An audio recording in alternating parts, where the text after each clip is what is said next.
Thousands of Montanans who rely on food assistance could feel the impact of President Trump's big, beautiful bill. The Supplemental Nutrition Assistance Program, or SNAP, faces a potential $186 million cut under the new legislation. NBC Montana's Jacob Owens breaks down what that could mean for Montana families.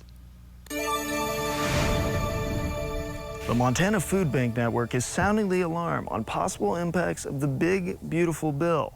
This includes adding millions in costs to the state of Montana, as well as roughly 30,000 Montanans at risk of losing some or all of their SNAP benefits.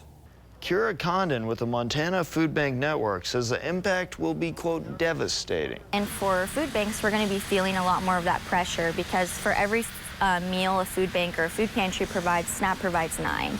So it's really the best way to combat hunger and to stretch people's food budgets. The cuts come during a time of increased demand for food assistance in Montana. Condon says food pantries saw about an 11% increase in demand from 2023 to 2024. Condon explains that the bill cuts about 20% of SNAP. Changes include expanding work requirements through age 64 and SNAP benefits no longer being adjusted for inflation and nutrition. States will also start picking up more of the program costs. States are going to have to figure out how to stretch their state budgets, and more than likely they're going to have to change eligibility requirements, lower benefit amounts, or even possibly opt out of the program altogether. Using data from the United States Department of Agriculture, Condon says Montana will pay an extra $25 million for SNAP.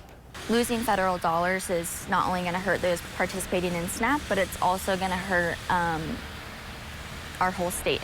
Reporting in Missoula, Jacob Owens, NBC Montana. NBC Montana reached out to Governor Greg Gianforte's office about the millions in additional state funding that's expected for SNAP. Gianforte spokesperson Caitlin Price says the administration continues to analyze the bill, adding Montana's error rate for SNAP payments is consistently below the national average. Error rates at 6% or above will now result in states paying more toward SNAP.